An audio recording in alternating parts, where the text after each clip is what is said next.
So I've made my way through modules one and two. Okay, cool. Um, I've got the setup of the company, I've got the insurance and everything in Hmm. place that needs to be um, to actually function.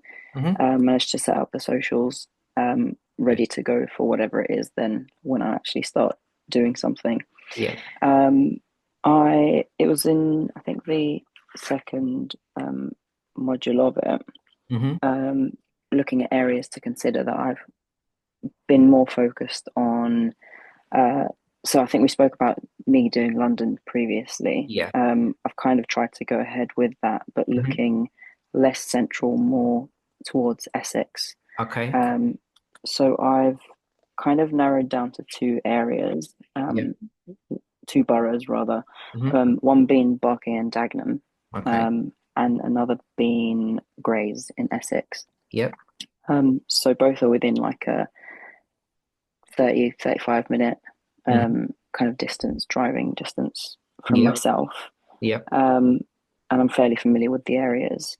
Um, there are hospitals not directly within those areas, but close enough, like Yeah. places like Romford, which is a neighbouring borough to Yep. I know Barking and wrong. Dagenham. Um, so that's where I'm thinking in Hmm. terms of location. Hmm. Um, I've gone and looked at the kind of average three bed, what they're renting for, Hmm.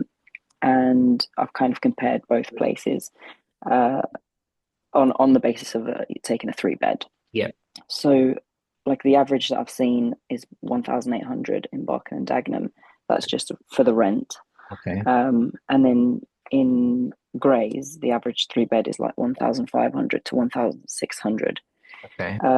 So there could be potentially more room for, I guess, increasing the quality that it's Yeah. furnished, Yeah. decorated, and whatnot. Yeah. Um, and then I've looked at the kind of net profits on a basis of like paying the rent and Hmm. and the average um, bills or outgoings. Hmm. I've just chat GPT'd like the averages for those Good. areas, That's what it's there for for. the number of tenants. Yeah. So I mean, looking at that kind of thing, we're looking at probably if I can get between 7 to 900 um, for a room, Hmm. including bills, like double room, um, or like for a premium double if there is an ensuite, for example, or if it's like really good standard, I Sure. could go potentially 1,000, Okay. 1,100 in those areas, and that's based off of what I've seen on Spare Room. Hmm. Okay, cool. And I've kind of looked at the standards of those and what they claim to be, Yeah. like if they're doubles, premium doubles, and whatnot. Yeah. And those are the kind of things that are listed at the minute. Hmm. So that's what I've gone off of. Okay, cool. Um, but having done that, there's like a slightly bigger margin in Purfleet Grays Hmm. in Essex Hmm. than there is in Barking and Dagenham. Hmm. Um, Obviously, being at Barking is just a little bit closer to London anyway, Yeah. and you've got like underground. Yeah. Good Um, transport links. exactly, yeah. Um, but so having done that, I've approached the councils with freedom of information request Hmm. to try and get through to the actual HMO licensed Hmm. landlords. But I've kind of hit a wall in that sense where I've got a response and they've Hmm. kind of led me to what is already out there, Yeah. saying, this is already kind of fulfilled.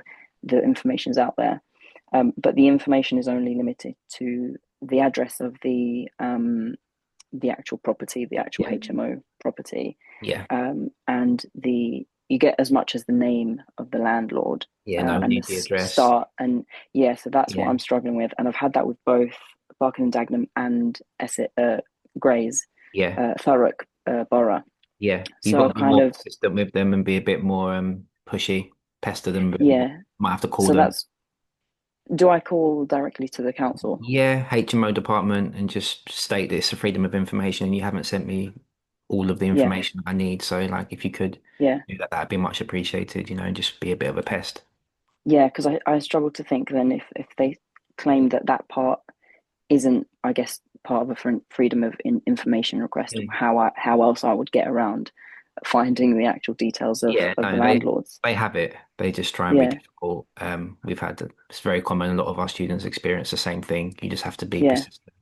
yeah. Um, I ended up speaking to a friend who has a HMO in Barking and Dagenham, mhm, and he's got a HMO in Bethnal Green as well. mhm, And he said, um, I asked him, how do people tend to get in touch with you mhm. to ask you about renting your properties? Hmm.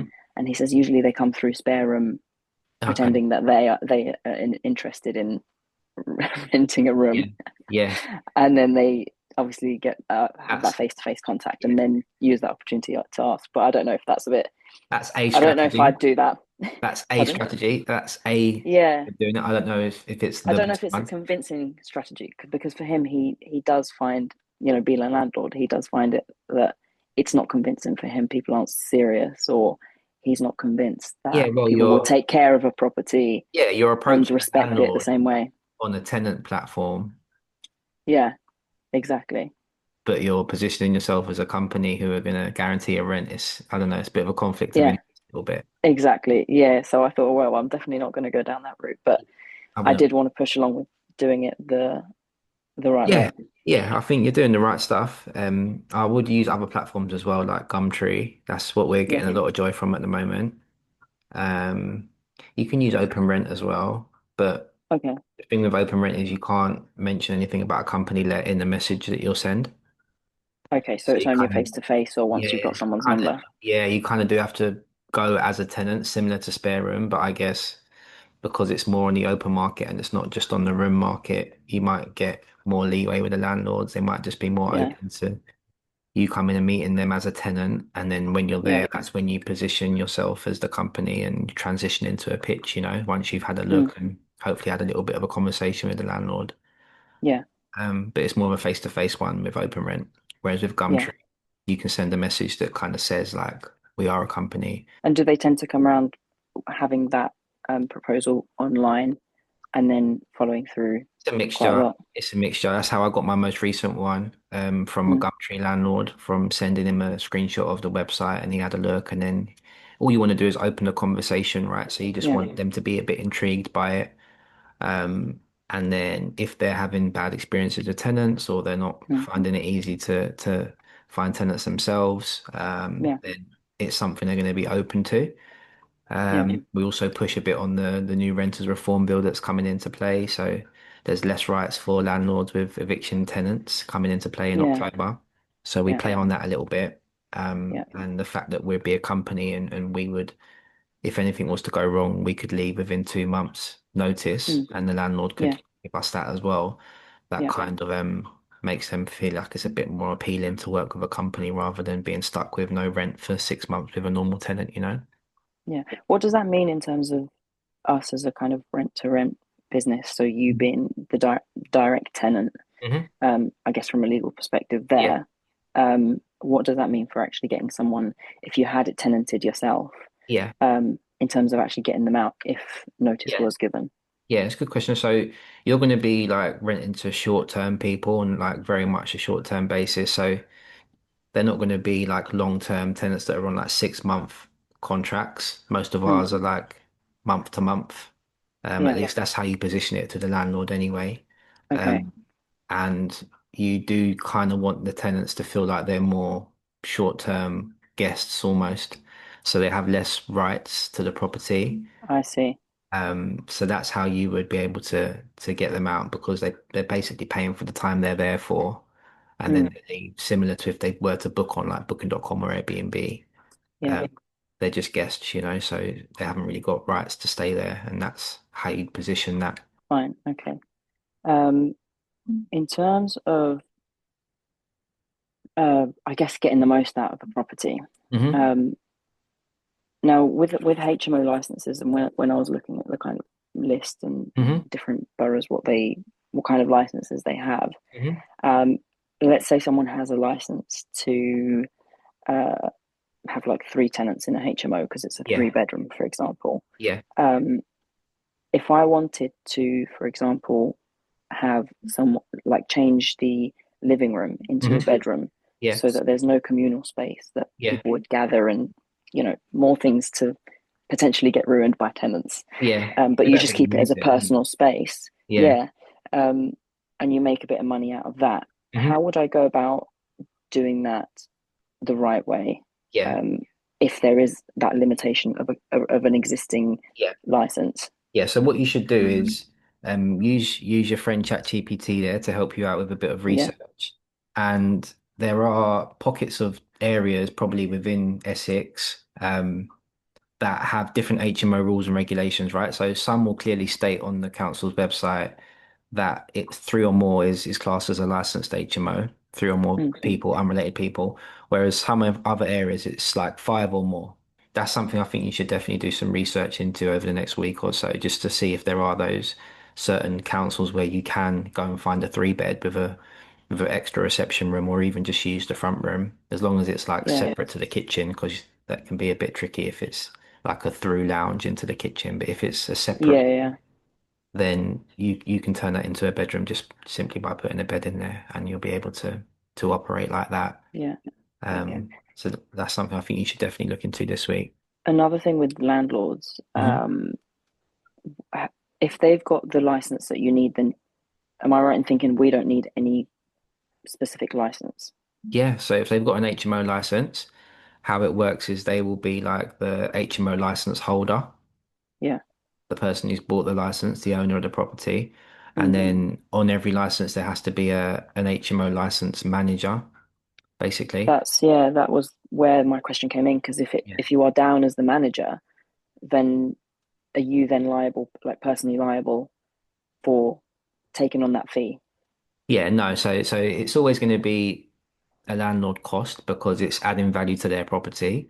Yeah. There are some situations like we have in the past where landlords are cash strapped and they can't pay for the license. And we have, in some instances, if it's a really good landlord that we get on with and it's a long-term agreement, then we offer to pay for the license, but then we want a reduced rent. So Yeah, of course. if the license costs a grand, then we want like rather than paying £1,000 a month, we'll pay 900 a Hmm. month for the year type of thing to get our money Yeah. back. Yeah. But in nine times out of ten, the landlord should be paying for that license, but they still need to have a management company to manage the license. The property that lives like close by to it, like I think it's within 100 miles normally. Okay. Um, so they'll be looking for an HMO management company just as much as you're looking for them. Yeah. In my experience, like letting agents don't really like to go on the licenses because they're not really set up to really be that intense with an HMO. They're more like single let Hmm. properties. Yeah. Yeah. Yeah. So you'll find that there's a lot of landlords that will be actually be looking for like that sort of bespoke service that you can offer. Some of them do use their own like limited companies that they've bought the property in to be the manager, and then Yeah. they just do it themselves. But again, that creates issues, like managing tenants and running your own personal life and a job as Yeah. well. Like that's where the service comes in because it can be quite a lot for someone to do around their busy life if they're not set up as a business. Yeah. Um, what are also the landlord's expectations? Like, let's say you do come to an agreement of Hmm. whatever length um, to take on the property. Hmm. Uh, how does it work with us potentially wanting to make changes to the property in terms of whether it be redecoration or some level of refurbishment? Let's say you Yeah. take a fairly rundown property with a, you know, poor bathroom or Yeah. whatever it is, and if there's some room within your budget to Improve it. improve it, would you do that, or Yeah, I mean, what's like your take? you don't want to be buying like new bathrooms and kitchens for Yeah, houses. no. Really. Like they're quite expensive, but if you can Mm, be creative and make it look nicer on a budget, then there's not many landlords that will have a huge issue with that. mm-hmm. Um, Most landlords that you're going to be finding that are probably going to be a bit tight with investing back into the property. Yeah, Um, they're going to be open to you adding, value to it by making it look nicer. They're not going to turn a nose up at that, I imagine. But mainly you want to be focusing on just like cosmetic stuff, painting, yeah, decoration. yeah, You want to get creative, maybe go on TikTok and look at like bathroom improvements you can make. You want to yeah, be using like vinyl and things yeah, cheap exactly. Yeah, rather than going back to the whole brick and things like that. So yeah, surface level stuff, I mm, wouldn't advise sort of spending more than 2.5 grand on like an actual refurbishment in terms of the decoration and the Yeah, improvement, because you're then still going to have to probably spend another couple grand on furniture as well. So we yeah, don't yeah, want to exactly. be spending too much, you know. Yeah. Um, It's yeah, something you can that's include in your pitch when you're speaking with landlords, like when you're making your offer. You could suggest, well, this is what we want to do. We want to paint the house. We want to maybe put carpets in or laminate yeah, flooring, certain things like that. It can add to your pitch. It's worth putting in there, but yeah, just you don't want to overdo it. fine. And Don't that need to. wouldn't be anything that needs to be put in some sort of contract or anything. It's Um, kind of an informal thing, or yeah, I how have mean, you gone about it? you put it in your offer when you're about to make the offer, Mm, and then you could put it in the contract, yeah, that these are the things that you're going to commit to. There's no harm in doing that. yeah. The whole contract signing process is like quite a back and forth thing. So Mm, it's normally like we send one copy, like a draft to a landlord. They might send us something back with a few like things they'd like to add to it. yeah, We add some yeah, bits and bobs in. So it's normally like back and forth over a couple of weeks sometimes.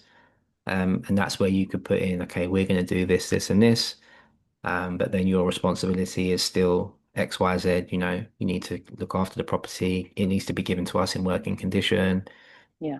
All the landlord obligations still stand. It needs to be gas certificate, electric certificate, boiler needs to be working, windows need to be working. All the Mm, normal things that a landlord would have to do yeah, before they rent a property, that needs to happen. And then you can kind of offer your services as like a bonus in there as well. yeah, yeah, yeah. Um, I I did kind of look at the two methods of also getting the first deal, which is obviously either direct to landlord or the hmm estate agent approach. hmm Um, what's the what do you say is your preferred method in the two? Yeah. Um, Um, to be honest, I would say I'd prefer working with landlords because it's easier, right? It's less chefs, less yeah, less people to get in the way of it. You don't really need a sandwich of an estate agent, a rent-to-rent company, and yeah, a landlord. It's kind of too many people. But we have had some good deals with agents, and that's how we got started in the beginning because they do have so much of the stock. mm, So I wouldn't like completely write agents off, but ideally over the long term, you want to build a business where you have like 70% of your properties are direct to landlord. yeah, Um, but again, agents can be a good way to get in the door. We've got a lady who's on the program at the moment in Stevenage, and she's been speaking with agents, and they're quite open to working with her as a company. She's got to the stage now where they're sort of sending her places to say, look, come and have a look at this, because yeah, they're HMOs, and oftentimes when they're on with estate agents, they do sit empty for quite a few weeks yeah, because agents aren't on the platforms like Spare Room.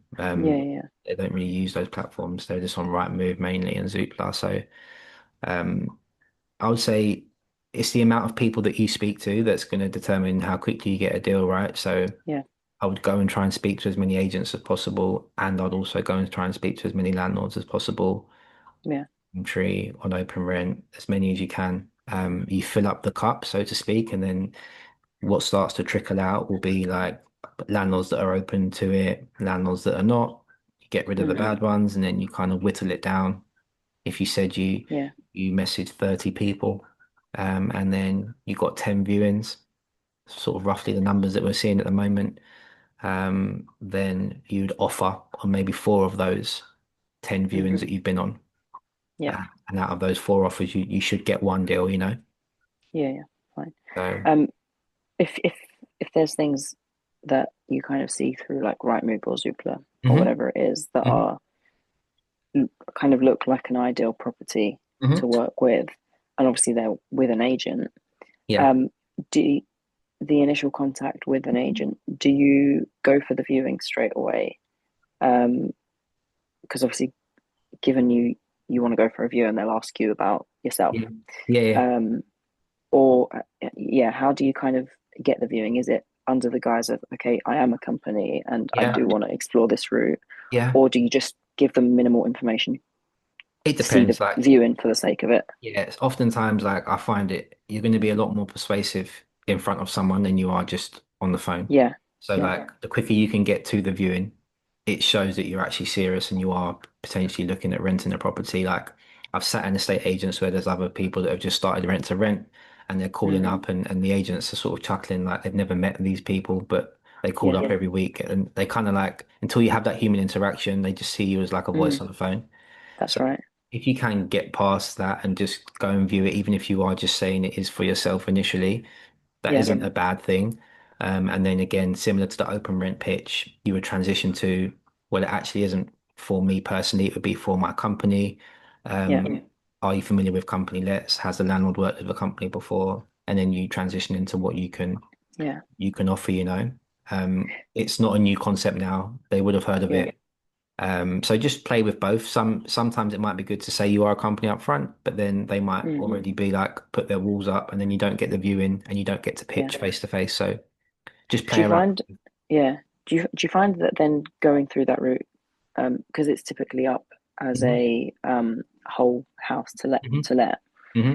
do you then find that those commonly will end up having no HMO license, and then you need to kind of push that Yeah. to Yeah. either get that covered or, Yeah, that can happen. But again, going back to what I said earlier about the different rules in the different councils, of course, um, yeah, yeah. sometimes like there will be a place that's on that's a single let, like the one that we just took on, it was on Hmm. Gumtree, offered by the landlord, so there wasn't any agent involved, but he was Yeah. marketing it as a single let. What's the longest kind of term length that you let to your tenants for? Yeah. So with the licensed HMOs, then we've got some people in there we've had in there for years, like 4 or 5 years. We've got groups like companies in those ones. But like the smaller units, 3 beds, 4 beds that are sort of on that in that grey area of like Hmm. mini mo, then we normally have people stay for like a month at a time, but they just keep extending. Okay. Sometimes we'll stretch to like 3 months, Yeah. but oftentimes they pay for the time they're there for, and we make Hmm. it known to them that it is a short-term agreement. Yeah. That's normally what works for them as well, you know. So, Don't want to take too much of your time. But when would you recommend that I book in um another call? well, I think you should try and fill a calendar up of viewings is the next step for you now. I think those Yeah. numbers that I mentioned, like trying to send out as many messages as possible, 30 odd Mm, messages, get some letters sent out. yeah. But I think once you've gone and done some viewings, I think you could book in another call. Cool. I'd So say, try a few pitches and whatnot. yeah, Okay. try, and you should have some funny Fine. stories for me by the next Yeah. time. Um, Hopefully. yeah. Well, this is how you Hopefully some learn, right? successful ones. Yeah, Well, this is exactly. how you learn, right? Like what we're finding is the people that we're seeing the most success from, that they're going and doing the practical, sometimes even before much of the theory. Like different people Yeah. have different brains. Some Mm, people are less tech savvy than others. Some people like yeah. to do the theory first. It's just different people learn at different speeds. But one thing's for sure is the people that go and do the actual viewings and throw themselves in the deep end, Hmm. they learn a lot faster. And Yeah. like those people I've mentioned that have had success, some of them have only completed like pretty much where you're at in the course, but I see. they've just thrown themselves in and gone and had those conversations and it's just opened doors for them. Yeah, So it's the best way to learn this by going and doing, for sure. Yeah.